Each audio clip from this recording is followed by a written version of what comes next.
Hey everybody, Danny Maude here. Thanks for joining us. This week I had John come and see me, a 21 handicap golfer that was striking the ground behind the golf ball with his irons, and he was slicing his driver. Now, in less than 45 minutes, we got him striking his irons so much better. We eliminated his slice completely, and not only did he do that, he was able to draw the ball and hit the ball so much further. And we did it in a way, in his own words, was so simple. Now, it was so simple, I really wasn't going to share this with you because I thought what we did was very basic, very simple, very natural. Will people actually go ahead and go and do it and do it and learn it because it is so simple? Will they believe it? But I thought, sod it. I think this could really help many golfers. It's one of my favorite things to do, work with people. It's the fastest way of getting progress, and I will share it with you. So before I do if you're new to the channel and this is one of your first videos of mine, please consider subscribing. Press that little bell button next to the subscribe button. You get notified every time I release a new video just like this one. Alternatively, head on over to dannymaude.com, subscribe to my free weekly newsletter, and you get notified there too with some free videos. So what do we do with John? Well, John is striking his irons poorly. Why? Because he's got so much stuff going on in his head. He's overthinking it. He's very static over the golf ball, and the club's attacking behind the goal, hitting the ground behind the golf ball. With his driver, the club face is wide open. He slices across the golf ball, and that's producing all this spin that's going out to the right. So I said, look, the very first thing, there's three things that we did. The very first thing he needed to do was he needed to somehow completely get more natural flow and rhythm to his golf swing in an easy way. Now, he had been stood over the golf ball with 101 thoughts. So I gave him one simple exercise. I said, John, I'm going to throw a ball to you right now. Watch this. Now, do I have to stand over my arm and think about how I'm going to move my arm back and through? No. So what's creating this? I said, you are. Where you are right now, I'm throwing a ball to you. You are telling my arm naturally what to do. Is it going to swing over here? Of course not, around here. No, it's swinging to you. So the target needs to lead the swing as stage number one, whereas most people do the opposite. They stand over a golf ball and they're trying to tell themselves what to do rather than start with the most basic action, which I think will create 80% of your golf swing, which is pick a target out in front of you and just start to swing towards it. So let's have a look. I want you to imagine here for a second. So we've got a yellow ball in front of us there. If this was a bucket of water and I was going to toss that water over that ball there, just like this, would I do this? Of course not. I just wouldn't do it, would you? Yeah? Would I go like this? No. I would be naturally throwing it. And as I'm doing this, what happens to my action? I'm literally now, look, I'm swinging in this direction. So that was the first thing. That started to simply get the natural motion of going through. So that was stage number one. Have a target in mind that is drawing out your entire golf swing. That will give you a basic action. And for most people, a nice flowing action. But the one thing that he also needed was this. He needed to take control over this club head because it was wide open. You need to kind of take control of it so you could square it more often. So whether you slice the ball or hook the ball, you need to learn how to square this. To learn how to square it, you need to learn how to feel the club head.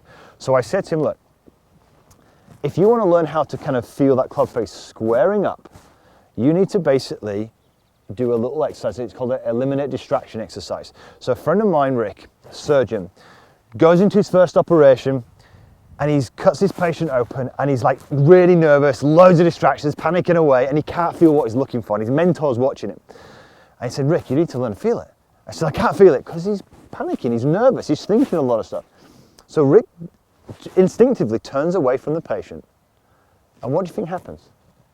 By turning away, he allows his hands to experience what's going on. He's eliminated those distractions and he's allowed to put all his sensory, his feel into his hands, and then he finds what he's looking for. So for you to be able to kind of now, you've got the basic motion of, like, imagine tossing some water over your target. Then what we want to do, that gives you the basic body motion. Now we've got to take control of the club face. You need to learn to feel it. So we're going to look away from the ball, and I asked John to experience, can you feel the toe of the club turning over? Now, why would I ask him to turn the face, get the toe of the club turning over? He's a slicer. his face is wide open. He needs to learn to feel the club face doing this. He's not used to doing this, so I need to help him to feel this. As he's doing it, it's moving where? Closer to square, i.e. straight, okay? So we're learning, so he's looking away, and I said, just keep trying to feel it. So off we went, we started hitting some shots now. I walked up to the golf ball, I said, just see if you can feel the toe turning over. Now, do you think he eliminated a slice straight away? No.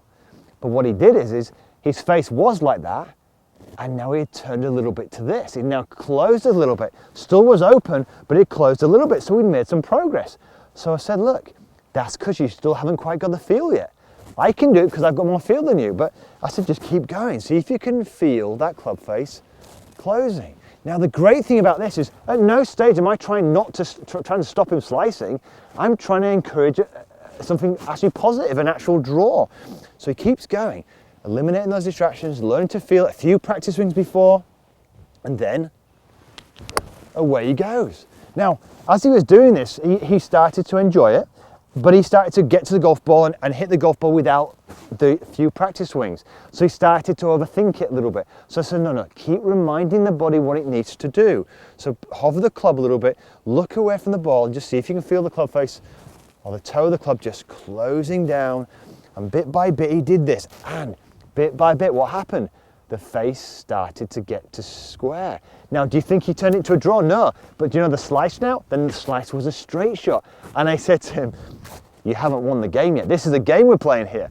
I want you to just get the ball drawing. So you haven't finished. I know you're hitting some nice shots now. Now you're striking it, because not only was he playing the game now, he's now flowing through the ball and he's hitting straight shots. He's kind of happy. I said, I'm not. You've got to learn how to kind of create this movement, because that proves to me you can really feel what you're doing. So I said, keep going. So he keeps going, and before you know it, he's playing these beautiful draw shots. It was so exciting for him, and for me too, just watching, it's just wonderful, because he suddenly got this lovely flowing motion, and he was taking control over this club head. And it was simple as that. And do you know what, with driver, we did exactly the same thing. We've got to imagine getting a basket here, and with drive, you want to kind of almost hit it a bit higher. So I said, just imagine tossing the water. Imagine you're a tall person now in front of you. Toss the water over that someone who's 6'4". Right, that's the body action. Then just feel the club, toe of the club just turning over here. That's going to get that, reduce your slice. It's going to get you feel like you're kind of closing that face. And what he noticed, he said, Danny, halfway through this, he says, Danny, I'm not thinking about my downswing. I'm not thinking of this, I'm not thinking of that. And you know what, I've never got over the golf ball. He said, Danny, I'm usually thinking about my setup here, I'm thinking of this. I said, I'm getting to the golf ball now, and I just seem to be just playing. And I said, do you know what? That's what kids do, isn't it?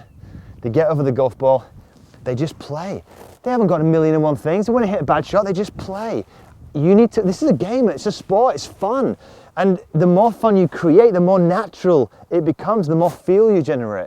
So that moves on to the final stage, and final stage number 3.